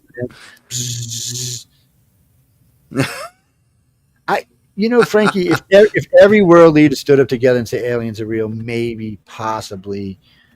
Maybe. I mean, if the whole UN stood up and said, look, extraterrestrials are real. Here's the proof. Here's pictures of them. Here's what they've done. they're real. Maybe I'm still going to be skeptical. I'm just being honest. Yeah. Well, because nobody sees them except the people being taken. That's I think that's one of the saving grace for the Very extraterrestrials is the fact that if you haven't been taken, you're not going to see them. Yeah, or there would be more sightings. It's true. And that's really the proof. And I love using that to beat up ufologists with because it's a true statement. If people who, I mean, if you go back to Phoenix Lights or the one in Mexico City or even the Belgium sightings where the thing was floating, a big thing the size of the city was floating over Belgium and only a few people in each city saw it. I mean, some of the cities had a couple 100,000 people in them. Think about this. They scrambled 4 F-16s. Only one pilot seen them. That's and the whole time That's right. I forgot about that. And he's screaming the whole time, can I engage? Can I engage? Can I engage? And the other 3 pilots are like, what are you talking about? There's nothing there. And he's this dude is out of it about what he's seeing. And then people on the ground at the same time are coordinating what they're seeing, but yet these other pilots are like, but then I noticed NATO never gave him the order to fire. They said, maybe not. Maybe he's telling us the truth. We're not going to take the chance and shoot at some big UFO the size of Belgium. We're not going to do that. We're just going to let it float on by. Yeah, that's probably a smart move. Well, I still remember that general talking about it. He was like, he said, do you think what he saw was real? He said, I saw something in the sky. He said, so I agree with him. He said, why the other pilots didn't see it and why some of the people in town didn't see it? He said, I can't tell you. He said, but I can tell you it was definitely real. And it emerged on radar, which was something that helped everybody. And I don't know, it was strange. It was strange. See, something like that, that's a perfect time for disclosure. Big citywide floating thing across the planet, something way bigger than we can build. Okay, look, there you go, people. Aliens visiting. Nope. And that's the other thing. And in the old days, I should say the old days, in the ancient past, they did walk amongst us. They just don't now. They don't trust us. They're scared Heidi's going to get up and give the Grays a big hug. You'd be like, don't be hugging me. Hug attack. Give a big old kiss, big lip prints on the side of their head and shit. Yeah, man, poor Gray be like, didn't even go home. And like, what happened? Why you got lip prints inside your head? Oh, no crazy human did that. And then he'll be in trouble. Things they got to worry about if they come to our planet, man. I'm just saying. See the things they got to worry about? Yeah, man, that's a consideration for sure. Hey, let's take a quick station ID break. We'll be back in 15 seconds. This is the United Public Radio Network, 107.7 FM in New Orleans and 105.3 in the Gulf Coast. UPRN talkradio.com. I'm getting Heidi married. Well, that was... Bob says he's looking for a wife, man. I'm just saying. I tell him about Michelle all the time, but he says she's too mean. So he said, you can't go there. It's bad when Bob is scared of Michelle. I mean, that says oodles and boodles right there. Actually, before anybody asks, we're talking about Michelle DeRoche. She is our station manager. She's a very nice lady. Her co-host is Amelia Pisano, the queen of food porn, by the way. And this girl is the queen of. We can't talk about it on this show, but she is the queen of food porn. And not before anybody gets any dirty ideas in her head. It's not that kind of porn, but she's queen of food porn. Come on Friday night, we'll explain it to you. It's hilariously funny. Yes, well, with the Grays, you get 3 husbands for 1. There you go, 3 for 1. Yes, because they always work in groups of 3s. Yeah, so you get 3 for 1 Gotcha. You know what? You just reminded me of something. There was. You just reminded me of that latest whistleblower, Jake John something or other, and he's the one where they actually had video. It was News Nation released, and they actually had the video of the egg craft underneath the helicopter. And they said the reason they brought it down using a psionic or a psychic person, and that whole scenario reminded me of something from sci-fi, from Babylon 5. That's how they defeated the enemies in that show. They had a bunch of psychics on one ship, like 3 of them per ship, to block the actions of these dark shadow ships, and it made them freeze. They were able to fire on them and take them out. And that's kind of how they describe the scenario of taking down that one. Might have been Babylon 5 fan UFOs. that started it. It's Babylon 5, by the way, ladies and gentlemen, is the best near-night sci-fi on air. It's older now, so the special effects are kind of wore out a little bit. But other than that, the actors and all that, it still stands up. It stands up well. It's great. Well, when we do know that the Greys and the reptilians and the humans have an interest in telepathic people, because if you're not telepathic, you're not being taken. Empathic or telepathic, and it's a rule for our organization. We don't even consider someone an abductee if they're not at least empathic. You don't have to be a great empath, but you're just empathic. And a lot of people, don't even realize that they are empathic until you start talking to them. And they're like, "Oh shit, well I am." Yeah, a lot of people are. But the aliens, whatever this original patch was when they started with, I imagine after the mixing of the humans and the reptilians, they were doing all the abducting back then. They were probably making sure the ones being taken were telepathic or empathic. And then they just built from there. When the Greys finally got into the middle of it, everybody says the same thing about the Greys. The Greys were sent here by the light beings in the council because they were scared humans and reptilians were going to get into a fight. Not over the planet, but over us. And so they sent the Greys, and then the Greys took over like 60% of the abductions after that. But also they expected them to be empathic and telepathic. Because you got to remember, as far as they're concerned, if you're not empathic, telepathic, you're cannon fodder. You're a waste. I know it's cruel when I say it that way, but that's how they feel about it.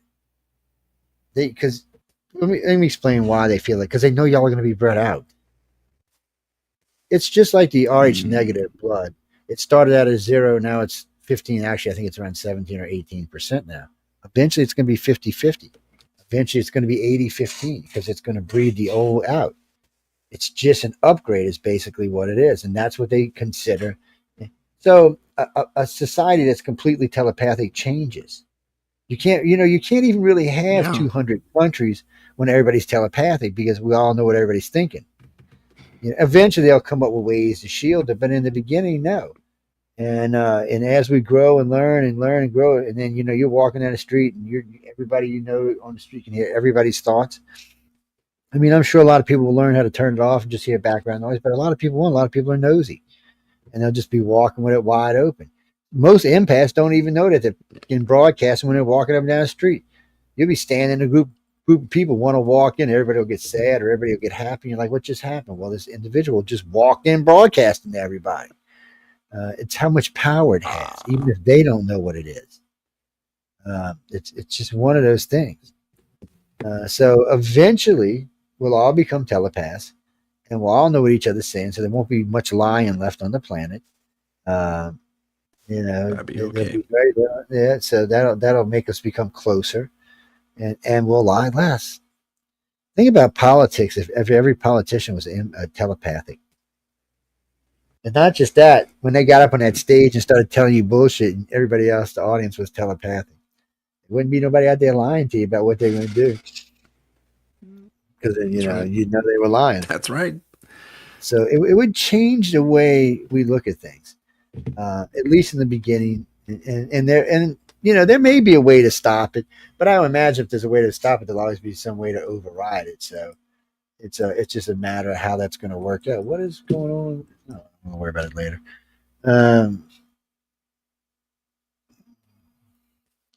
Okay, and why would it have done that? That's weird.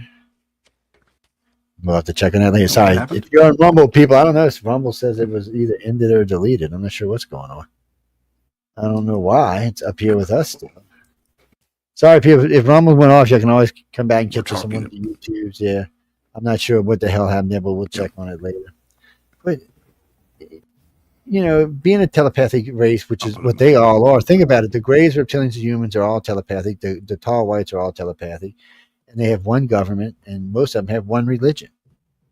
They've united, which means they can I mean, people don't understand. Earth was united. Cancer would have been already cured. Most diseases would be wiped out on this planet.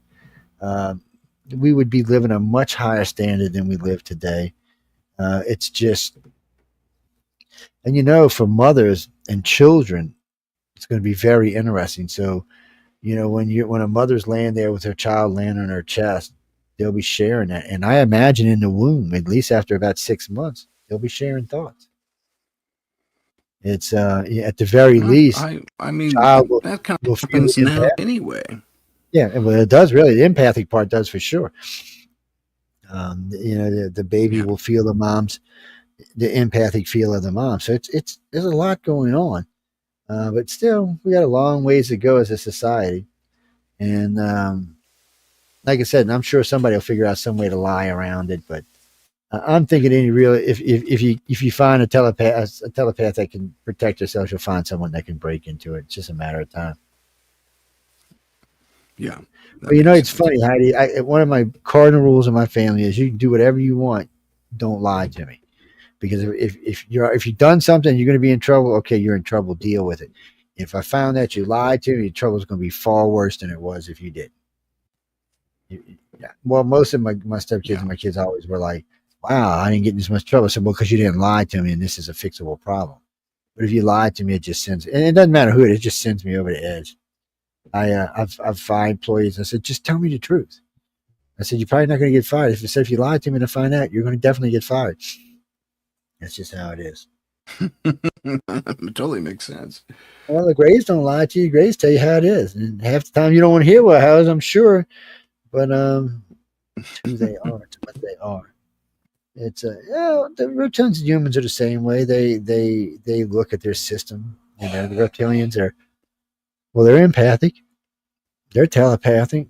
And they have genetic memory, which must be far more confusing. So the Greys, for I some didn't know reason, that. yeah. So, that's one of the reasons it's so funny about their human contactees. So the reptilians consider, so the human aliens consider their human contactees, a lot of them, just to be like maybe distant trash cousins, with occasionally one or two that they actually like. The Greys just look at us as pets. That's the only way I can describe it. The reptilians, on the other hand, do look at us as family, because we do contain some of that genetic memory. And one of the problems with the genetic memory is people will write to me sometime about this thing that happened or they were involved with, but it's way too much and it's way too time different for them to actually have been involved in. So you realize it's a genetic memory. It's somebody else, some other person in that family line's memory that they have. And then you have to start teaching them to distinguish between what's their memories and what's the genetic memory itself. And like most of them tell me, after a little while, it's like a flavor or something. You distinguish what's the difference. And you can start seeing. So they actually get a lot of knowledge by thinking about stuff. Things will just pop up that other people in their family has experienced, and they have that knowledge now. It's a nice feature. I see. It's also, I imagine, can be quite entertaining. When you just start going through genetic memories. Oh, look what great grandpa did. Oh man, great grandma was, she's a little wild woman there, huh? I'm just, so it's we're getting there. I mean, and it does seem like the arch negative people are a bit more ahead on the telepathy and empathic stuff, even telekinesis. It's I don't know why.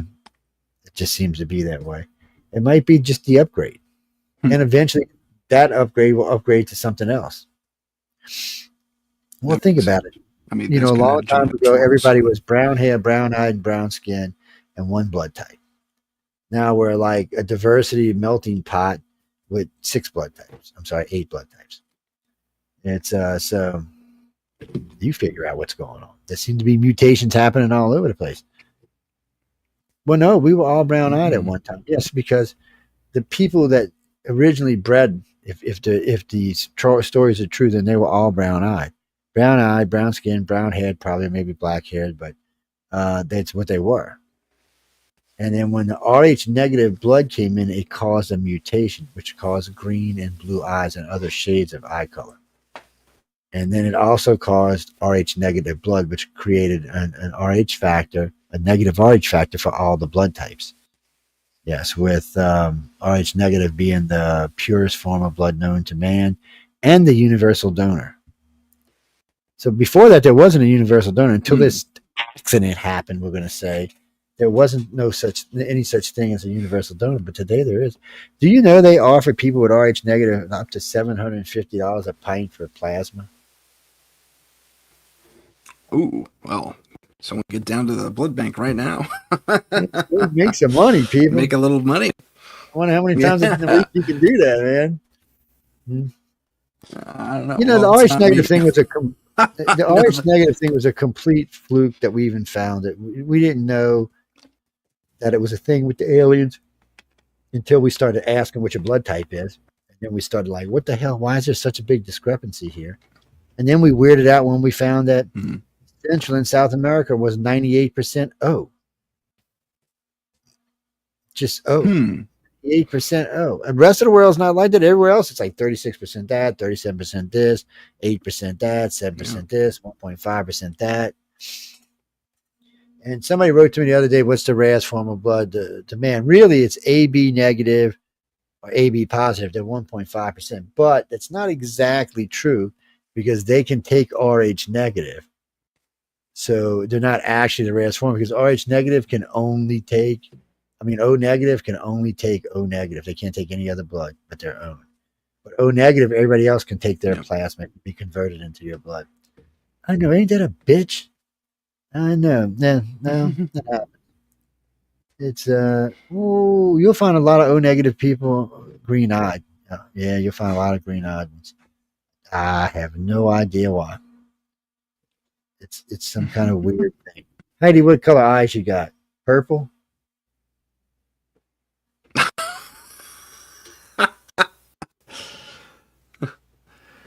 Well, Hazel's just a cross. Are we asking Heidi or me? That's what hazel eyes are. It's just a cross between brown and green. My daughter's got kind of yellow. Yeah. It's I know. Me too. I wish I had. That's funny. I have green eyes, but people tell me as well. People tell me all the time that my eyes they're green. They say when I'm drinking, they're like super green, like emeralds. When I'm not and I'm goofy, they're lighter green. Don't ask me. I can't. I'm not like I can see my own eyes when I'm yapping. So I have no idea if they're lying or not. Exactly. You're not walking around with a little mirror all the time. I know a lot of people with hazel eyes, and hazel's a weird thing. When you use that color extreme, sometimes it can be closer to brown, sometimes it can be closer to green, sometimes it can be kind of weird in between, and they tend to change a little bit. Hazel's not always the same. It moves around a little bit. Well, I know a lot of people with hazel eyes. Brown eyes? Oh, I know everybody. I know a lot of people with brown eyes. I think brown eyes are pretty. They might be the most, but I think they're pretty. Oh, yes. Well, I married a woman with brown eyes. That should tell you something right there. So this is what's so weird. Before we move on, get back to what we were talking about. Why is it that so many stars and TV people have green or blue eyed? And how come? I can really understand them because it's kind of a show thing. But how come so many politicians have blue or green eyes? Really, blue eyes more than anything else. Blue eyes, I'd have to go check, but I think blue eyes, at one point they were only around 8%, but I think they're about 14% of the population now. Green's still somewhere around 2 or 3%. But brown is the majority by far. So why are there so many politicians? Unless you're in Asia, which is majority brown eyes by far, everywhere else in the world, they tend to have blue eyes. Don't you know, people? It's interesting. I know they look for blue eyes. Yeah, but even in countries like South Africa, they have blue eyes. Why? The majority of people down here have brown eyes. Where? Actually, in South Africa. It's not just there. Even in the Americas, well, it's just where the majority of people who went there. No, the majority of people in the Americas have brown eyes, but a lot of their politicians don't. I guess because it stands out and you see it on TV and it just doesn't register in your head, but it's something different. So you're thinking about voting for it. It drives me crazy. It drives me crazy when I see it. It just does. Because I know how many brown-eyed people are on the planet. Remember, the majority of colored-eyed people live in the New World. Yes, in the Americas and Europe, places like that. Asia is still dominated by brown. South America and Central America is still dominated by brown. Africa is still dominated by brown. And Carrie, don't forget, Africa includes the Middle East. Yes. So, yes, by far, that's what they do. Look, I didn't make the rules. God said this is how it's going to be. Pow, and that's how it is. Well, you can argue with God. I'm not going to argue with God and say, "Oh, good job, he, she, it." I don't want to put a sex on God. I'm not sure what the hell God is. I don't want to go there. I don't want to use pronouns on God. How's that? Let's just leave that for another show. That's smart. Smart move. Christopher McLean and Howie Odell, welcome to the chat. Hey, welcome to the show, guys. They joined us. Welcome to the stream. We're going to change the name of the show to Strange Chat. Weird, strange and weird chat.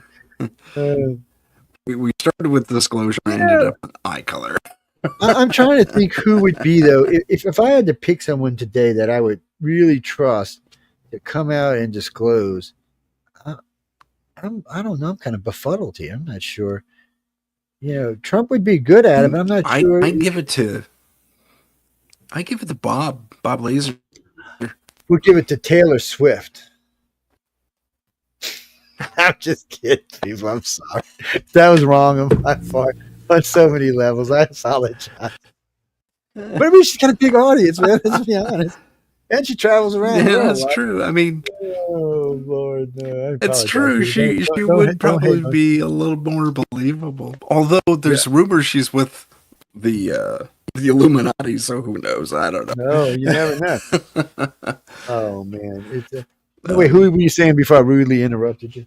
I'm Bob Lazar. I said Bob Laser. Nobody believes Bob Lazar.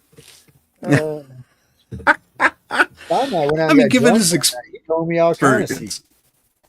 But by the way, if y'all can get Bob loaded, he will say again. So Bob and I went out and got drunk. So long story short, I was out with the newspaper guy from Vegas, the TV guy from Vegas. He does all kind of TV stuff. Him and Bob have done a lot of stuff. Oh, John. I know you mean. Yeah. Anyway, him and Corbell team up. Yeah. Anyway, we were out. We were in Vegas for a conference, and he was there speaking, and and Bob showed up, and the three of us were just sitting there talking. I said, "Well, look, guys, I'm hungry. I want to get something to eat and get some drinks." So they said, "Well, I know this place. Let's go to this place." So we all went over to this place, and we started eating, and then we started drinking. And because my day was done, I didn't have to go back, so it was there. So we all started drinking, and we got to talking. But of course, aliens and UFOs. George Knapp and all kind of other stuff. And Bob just started telling us, he was buzzed. And before anybody asked, I don't think he was lying to me. He kind of changed his stories around a little bit about some stuff, but he was telling me shit I ain't never heard before. And then the next day, it was funny. He comes knocking. He said, "I'm going to take you to breakfast." I'm like, "Oh man, why you want to take me to breakfast?" So we go get breakfast. And my wife was with me. And he said, "Joe, you know you can't say anything about any of that, right?" And I said, "Bob, I'm not going to get you in any trouble." I said, "I had a good time." I said, "I was drunk. I forgot." He said, "I know you didn't forget, but," he said, "I've heard you before." I said, just secrets are secrets. I said, "I have so many people's secrets in my head, I probably forgot most of them." I said, I'm not allowed to tell secrets. But it was an interesting conversation. It really was. And we talked about some stuff at Area 51 because he got mad at me. Long story short, a friend of mine works for Los Alamos. Actually, I got a couple of friends, but this was just a secretary friend of mine with a Class 5 clearance. So we're talking one day, and I said, "Is there any way you can look up Bob Lazar for me?" She said, "Sure. Just hold on." Bing. And it comes up and starts printing out things. She said, "You want me to send you a copy of the thing?" She said, "It's nothing here classified." She said, "Well, there's something." She said, "You got a classification anyway." So she sends it over. And there's Bob Lazar, picture of him, whole 9 yards, shows that he has access to Area 51, Los Alamos, and one of the other facilities. was like, that's pretty good as a janitor. That's what he was officially listed as a janitor. Is that how they had to classify him? Actually, they called it a something engineer is what they called it. I forgot what the name was, but it sanitation engineer. So it was. I was like, so I was on air talking about what we had found, and I got this really nasty phone call. I'm like, Bob, I said, look, I can only go by what the damn thing said, and it clear and said everybody else's classification in there is right. I said so. But in all fairness to Bob, it doesn't really matter because he probably saw what he saw. No. When you work as maintenance or anything like that, you're always going to have access to bases because things need to be fixed. And everyday scientists don't do that kind of work. They're the scientists. They don't want to get their hands dirty to bring in someone like us. And that's how they do it. So I don't doubt that he saw what he saw. He just maybe ad-libbed a little bit to the story. But what he saw is what he saw. So I would never take that away from him, but it's hard to get away from the janitor part. It's like, well, and then I said, well, do you think they fixed it? She said, no, it's in the record. She said, this ain't been changed. She said, this looks like the same record from the day he was hired. I was like, wow, really? She's like, yeah. And poor girl, I got her in trouble because they transferred her to the WIP facility. and I cropped in a UFO in their underground facility. I got all kind of shit for it. No. I almost lost the classification of it. They were like, you can't do that. I said, I want picture. It was a picture with a bunch of people with a big empty area, and I just tucked in a flying saucer in behind it, pretty good one, and just tucked it in behind it. And I said, look, they're out looking at their new saucer they just got. They went viral. So I even went online and said, no, it's fake. It's fake. No, it's nobody believed me. Everybody said, oh, it's real. Why'd you put it out if it was fake? You never put anything in these fake. I was like, shit. I could never get it. It's still out there too. And I was like, I had to call and apologize to the people who ran the place. I got at least 4 visits from people I can't even name on this show. And they were like, how'd you get the picture? I said, well, it's not a classified picture. It's part of their package thing. Oh, well, you knew someone who sent you the package? I said, I just ordered it online. Oh, I don't believe you. And I was not giving up my friend for nothing, so it wasn't going to happen. Right. But it was fun. They figured it out anyway. They figured it out. She got slapped on the wrist. They didn't fire or anything. Because, it was just a picture. It wasn't anything else. It didn't show any. It was the WIP facility is where they store all the nuclear waste that's not. It's like from the hospitals and stuff like that. It's not weapons grade. Weapons grade goes to Yucca Mountain, but all of this stuff is like things left over from any kind of radiation operation or different types of stuff they use, different types of dye they use, radioactive dyes and stuff like that. It's not like bomb grade or anything. It was funny, dude. It was. I mean, it just took off. I was getting people writing me all over. Oh, Joe, you got to come on my show and talk about it. I said, I can't come on your show and talk about it. It's not real. Like, no, just make something up. Come on. I was like, no, it's not going to happen. Make something up. Holy shit. Yeah, it was crazy. I'm not even tell you said it. It was my big who told me that. I was like, no, it's not going to happen. It's not. It was funny though. That's funny. I guess we must have been in the thirst for a UFO picture at that time because this son of a bitch just went all over, and even the net wasn't even as good as it is right now, and it was still went all over the place. I got a phone call from a guy in London. Oh man, how'd you get this? Are you in trouble for getting this? I'm like, no, I'm not because it's not real. Oh, Joe, we know you just said totally fake. And that's still the answer I get today. You just did it. You don't want to get in trouble. That's why I'm like, okay. It's what teaches me a lesson. Don't fake anything fake, you dumbass. That's what it taught me. Don't fake. Man. It was good, but if anybody will get disclosure, it will be Steven. It ain't going to be Greer, so nobody even tell me that BS. So the exopolitics people are actually Stephen Bessette, Michael Sala, and Alfred Weber. That's your 3. That's who created exopolitics, which I brought them all on show to please explain to me what the bleep and bleep and bleep and bleep and bleep was exopolitics. I brought on Alfred Weber and Stephen Bessette one night I mean, no, I brought on Stephen Bissett and Richard Dolan one night. First show I ever did, I got four words. 4 words. It was heated, is as nicely as I can say it, because they did not agree on what was going on with this, man. I was like, ooh. And Richard was getting hot. Steve was getting hot. I was like, okay.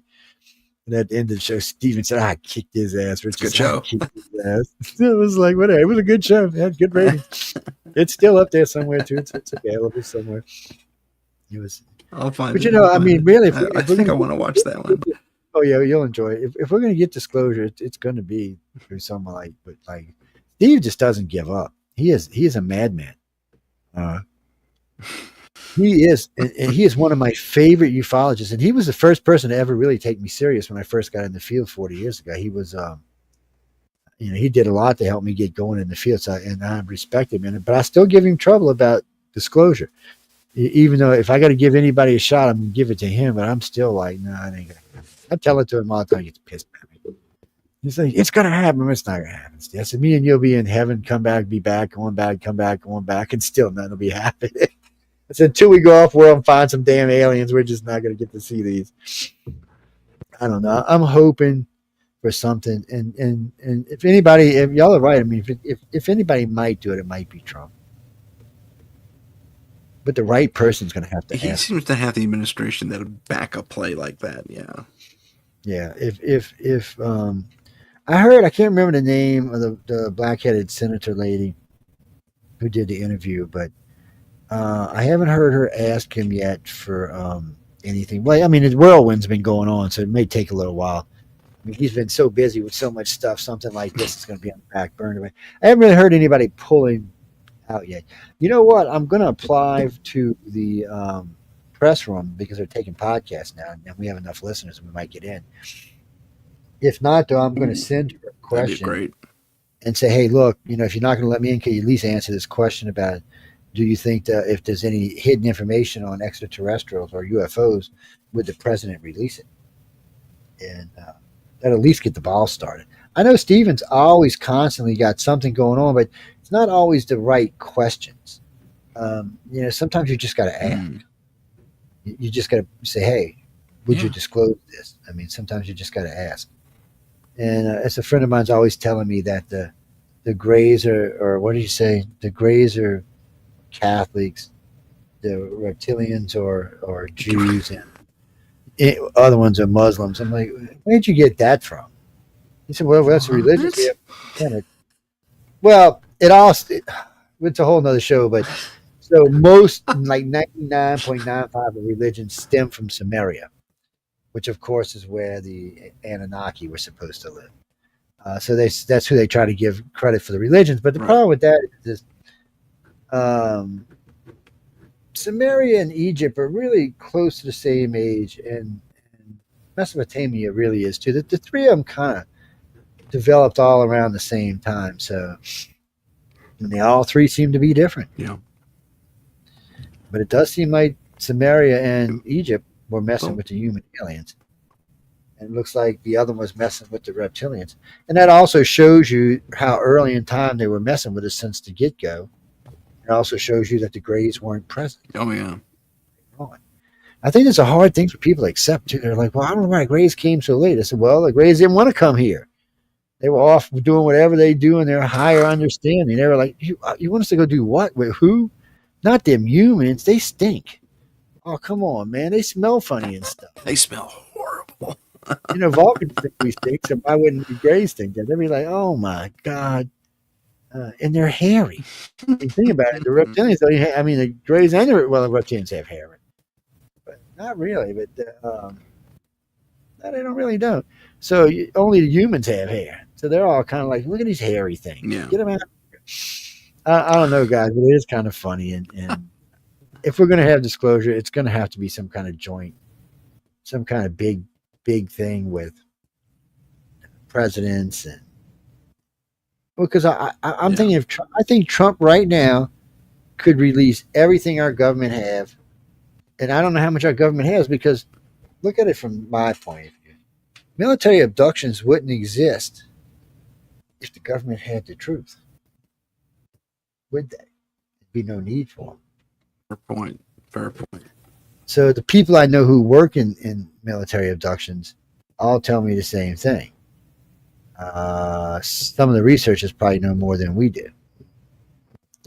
He said one of the reasons we like you is because you'll just go on air and talk about it. And if we call in, you'll talk about it more. He said, but a lot of them won't. I'm like, well, you know, a lot of people want to keep things secret. But I've been honest about it, and I've said this from day one. I don't mind talking to the government, which I've done before. It's just I'm not giving up anybody's names. But the research itself, I'll talk about it. I'll talk about how many people we got. I'll even let them see case files. They just can't see the names or the locations. Other than that, they can read everything else. And that's only because we're under signed disclosure agreement. We can't give anybody's names without their permission. And I'm sure some of them would say, okay, but I would rather not put them through that without having to. It's yeah, we do. That was the first thing the organization did to make sure we were different from everybody else. Was a setup you had to sign, and you got an affidavit you had to sign. You had to get it notarized, and saying that you would not disclose it. Mainly because MUFON taught us a lesson. Or I don't want to blame this on MUFON as much as some of their members. They all went out and wrote books about people's cases. Not the person themselves didn't write the book. Somebody, a member, investigator wrote the book. And not only did they write the book, but they made the money and didn't give the other person any money. So that kind of burnt my house. Yeah. So I said, well, we're not going to allow that to happen. Well, because there's lots of good books we could write about alien abductions, but I don't want to do it at somebody else's expense. And believe it or not, most people will know when you're talking about them because they remember what they told you. So if you're talking about, Jane and it's Jane Doe and this white thing pulled her down this hole and drug her around and then shaved her all up and then put her here and put these probes here, here, and here, and here and did this and this and that. She's going to know you're talking about her. Yeah, well, she's going to know. I don't know. We'll figure it out. And we're going to have Tim probed this weekend. So yeah, something about Sean said Tim needed to be probed. So we're going to have him probed. I think Sean just wants to get the probing off of him. That's all. I think that's all it is. He says he's tired of being probed. He was doing something the other day. I said, "You keep aggravating me, and Bob's going to play you a personal visit, my friend." I said, even if I have to give him some presents, it's so weird because people will write to me or call me and say, "Joe, the Gray said his name was Bob. Is that true?" And I'll just start laughing.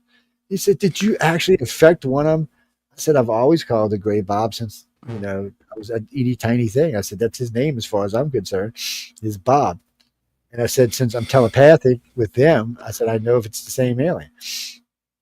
So I said, "He's Bob. What do you call the rest of them?" I said, I said, "I can't say that in public." That's like, I can't use that language in public. SOB1, SOB2. Yeah, that's right, so we just, there's some things we can't talk about. Then this psychic goes, "I don't understand. Why did you name him Bob?" I said, "Because I got tired of just seeing an alien and not having a name for him." I said, "Because you get this you get a feeling from extraterrestrials, an overall feeling that lets you know that you're not in serious danger or anything. And then sometimes you even get this sense that you're safe and where you're at. But but still, you would like to be able to, something, a number, a name. Hey, EV26. I mean, it doesn't really matter. I just wanted something, so I just started calling him Bob. See, Bob's just a good name. Heidi, you see how that works? That's Heidi's new man's going to be named Bob. It does work. Or one of my friends, she calls me and tells me the other day, my new girlfriend's name is Bob. I'm like, what?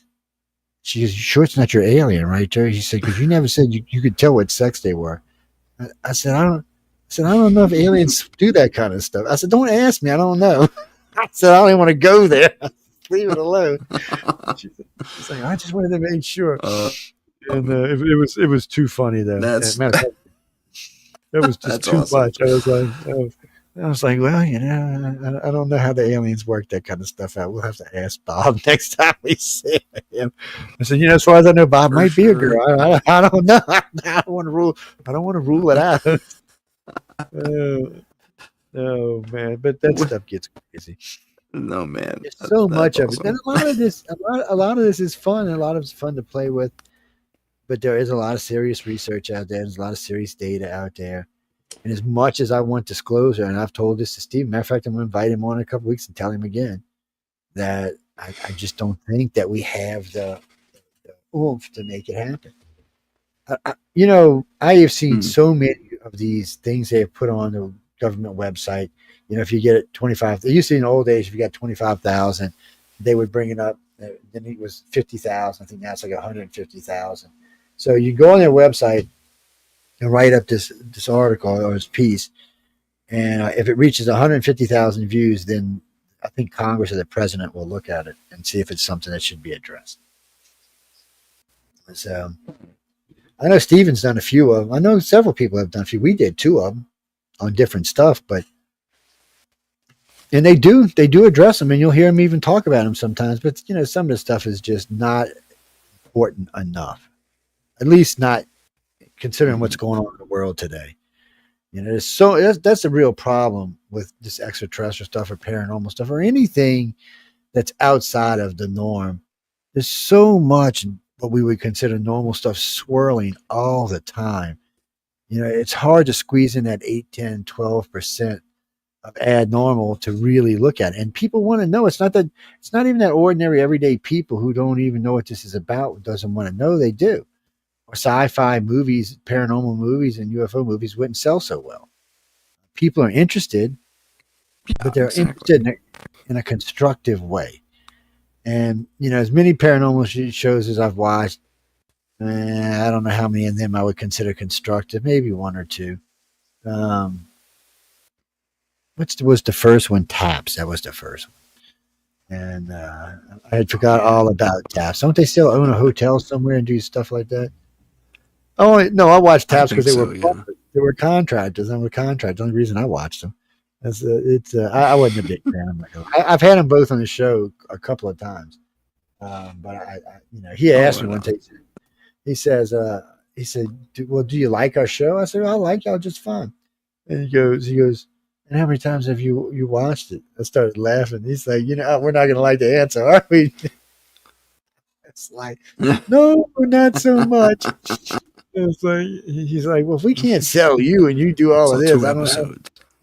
I was like, I saw the first one. I was like, ooh. I said, after the 4th time I seen y'all playing with them cameras, I was like, oh my God, just shoot me now. And he started laughing. You did not, did you? I said, I did. And then both of them start going on, telling me all kind of stuff. And I'm like, well, I said, I'll give y'all another chance since y'all been on my show. I said, I'll watch y'all again. So I watched them for about a month. Then I get a phone call. Actually, I think it was Jason that called me. He goes, can we come back on? He said, we had some good ratings. I'm like, sure, come on. He said, so have you watched it? Yeah, I watched the whole month. He said, what do you think? I said, I can't tell you. He's like, what was the other guy's name? Anyway, he goes, I can't tell you. And I was like, why? He's like, why? And I'm like, well, you're not going to like the answer.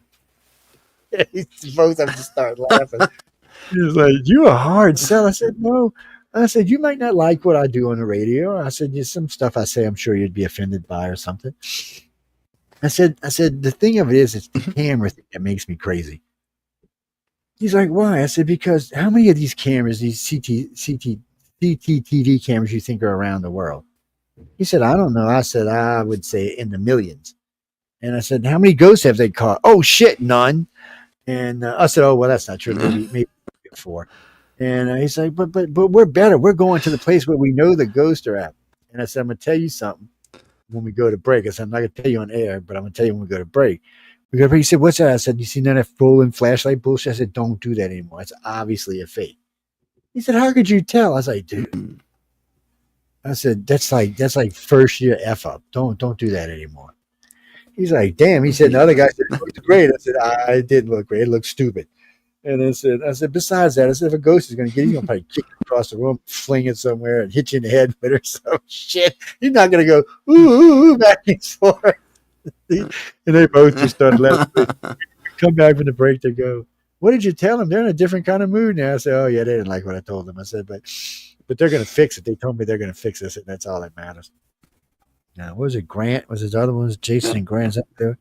I don't know, but they were a lot of fun. Yeah, I told them 4 or 5 times. They came on over the years, and we had a lot of fun. I picked on them, and they had a good humor about them because I picked on them and they didn't get upset. I was like, because there was That's one good. episode I had seen, I said, if that was a ghost, my dog is a Rottweiler. And he's like, well, what does your dog look like? So I posted up a picture of a 4-pound Chihuahua on the screen. Like, what? Yeah. Now you know what I'm talking about. Everybody in the audience was cracking up. We had people calling in left and right. But a lot of people really liked their show. I mean, a lot of people liked it. But my point about all this is Yeah. there's no real ufology shows like this. The ones that are associated with Oh, did we lose him? Did we lose him? We have lost him. Well, folks, he was probably going to say something really fun and profound there just for a second. Or I'm off the air. I'm not sure which. So let's find out. Let's hope this self-corrects in a second or two. Because, yeah, frozen. Okay. that was weird. I don't know if that's me or if it's him. Yeah, that was weird. Okay, I yeah, don't know. you're I back. think it was me Fantastic. because both images disappeared. So that was probably me. I'm not sure what was going on Heidi there. says you went away. Yes, I disappeared there. I looked up and I seen both things Yeah. going. I said, "Well, that's on me." So I looked over to check my phone, make sure I had internet, but it was still on. So I don't know, guys and girls. Sometimes things get me because I'm talking about things I ain't supposed to talk about. That's fine. We're talking Like about things they Heidi, don't want us to talk about.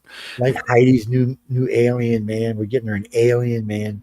So these reptilians, Heidi, they can make themselves look so gorgeous. It's not even funny. If I had $1 for every person who told me this, I could be retired now. I mean, I've had people say they're the most stunning thing. They give off this vibe, this image, and all you can do is feel love and happiness. And the other things I can't talk about because it's a PG rated show. But come by Friday and I'll tell you the rest. How's that? Yeah, right. I mean, and people Well, we learn how lost to you where use. you were. Yeah, I'm sorry. I was going to say we lost you right in the middle of a statement. Oh, what the hell was I saying? If you could rephrase. Oh, but you got to remind me what I was saying. You know what? Now I'm drawing a blank myself. Heidi, what was he saying? Heidi, you Heidi's on the backup, right? Oh man, that's embarrassing. Now I can't remember. You were talking about Jason and Grant and how they were. You changed their moods in the break, and then that's pretty much where you got cut off. And I think you got cut off again.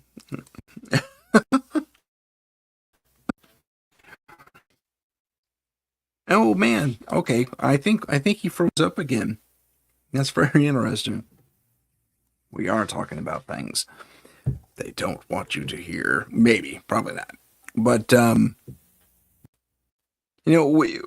when he comes back, yeah, no one can remember if anyone else is on the chat. Oh, he totally went away. Oh, well, he'll dial back in a sec, I'm sure, or log in.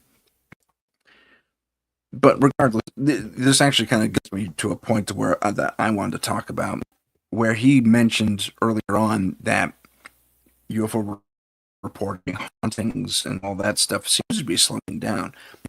I'm, for a very long time, not a very long time, but for a while, my little company, Scary, the paranormal investigation service I run, was the only one in town, especially around the pandemic.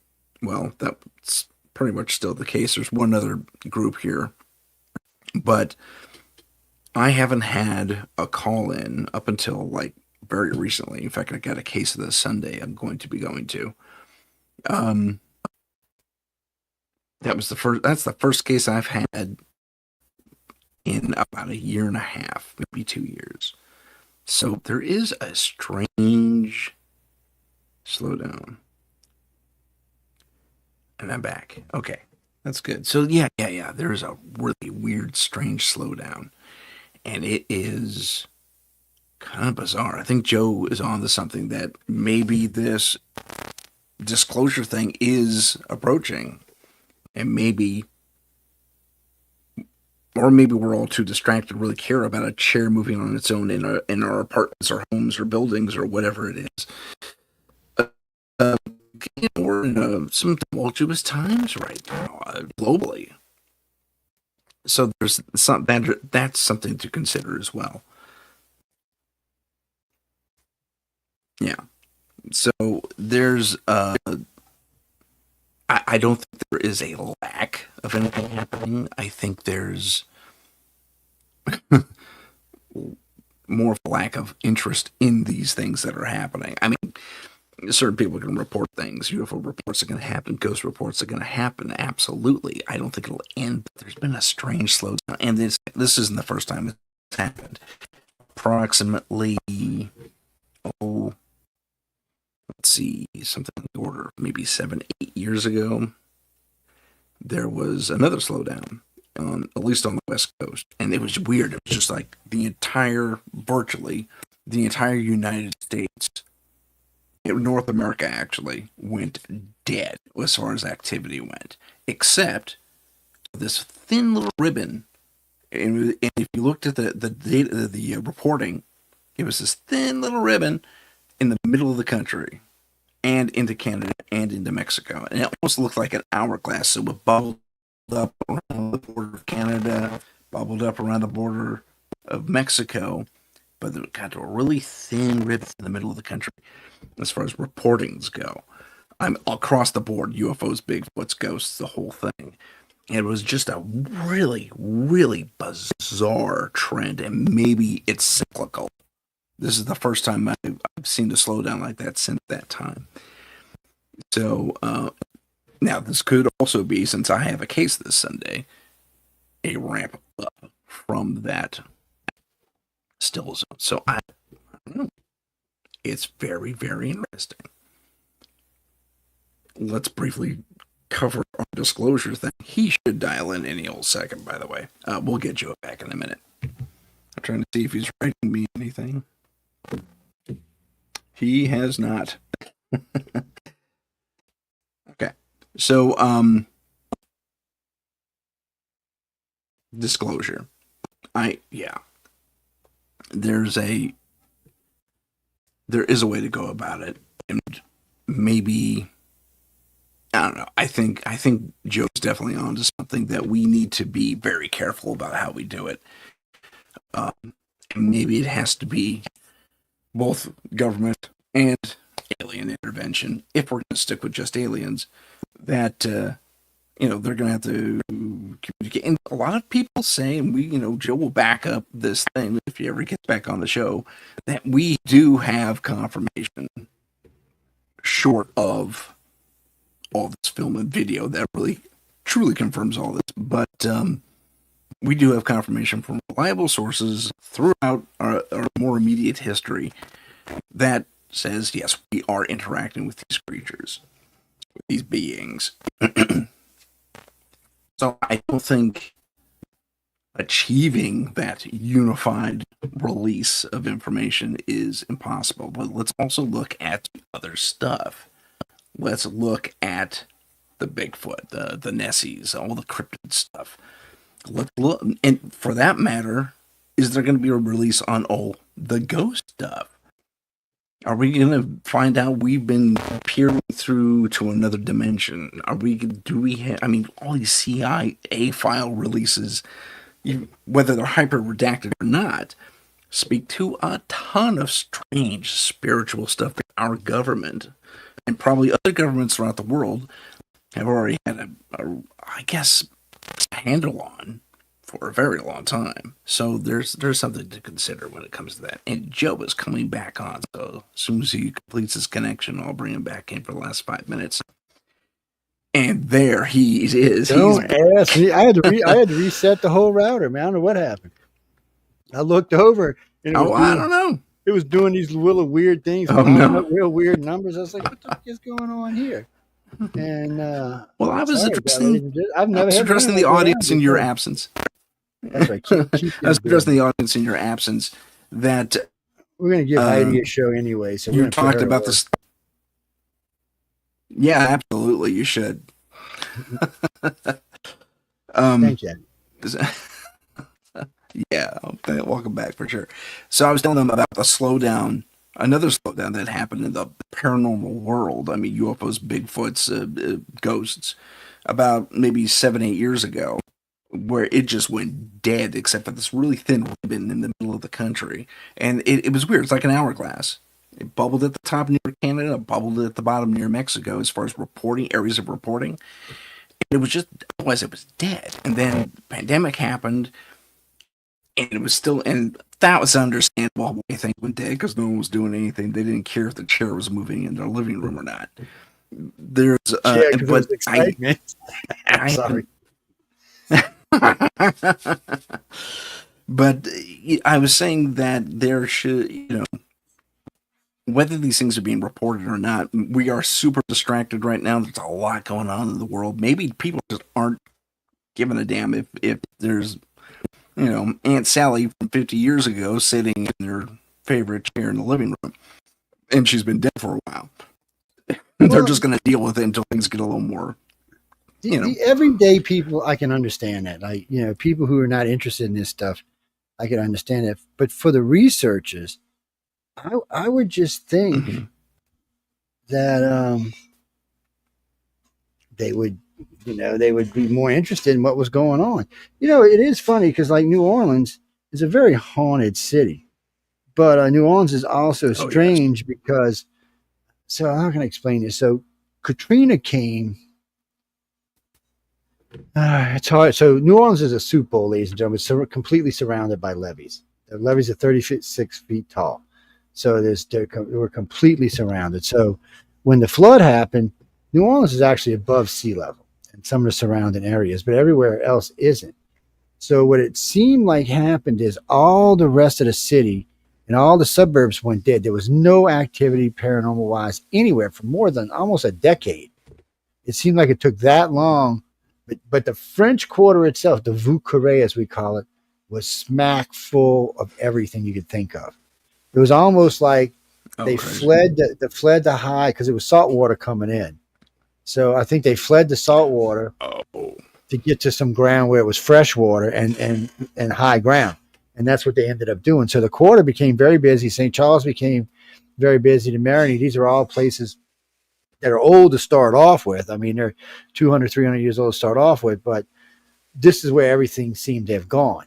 Now, finally, here we are 21 years, 24, anyway, later, and you're starting to see activity outside of the city again. Now, I couldn't tell you if this is new activity by new things that have happened or if some of the old seems to have pushed its way back out of the city, back outward. But the activity in the city itself has definitely gone down about 50%. The Vieux Carré has dropped. It's strange. So you see that drop. So when I look around the U.S., and it's weird when you say about the hourglass because it does seem like this has happened in areas first. It's like this area will slow down, that area will slow down. So I was looking. I was working with a friend of mine about Bigfoot the other day, and we were looking at the 5 major hotspots in Canada, the United States, and the amount of sightings have gone down 85%, maybe 86%. So we started looking for fresh ghost sightings. Just fresh ghost sightings, just anything on the web. It could be just garbage. We didn't even care. We were just looking for fresh ghost sightings. Man, we didn't find much. And if I type in new ghost sightings right now, it's crazy how low it is. Yeah, it is. I was speaking to that as well. There was thin. It's super thin. I got my first case. We're going in this Sunday, but this is the first case I've had in like a year and a half or 2 years. And it's just been nuts. And folks, ladies and gentlemen, my friends, let's all thank Joe for being on the show. We have to wrap it up. So I'm going to say thank you so much, Joe, for being on the show. And thank you for all of you who joined us in the chat. And everyone out there, thanks for watching. We're going to see you next time on Paranormal Insight. If you have a paranormal experience that you would like to discuss on the show, please email us at paranormal.insight.podcast at gmail.com. That's paranormal.insight.podcast at gmail.com.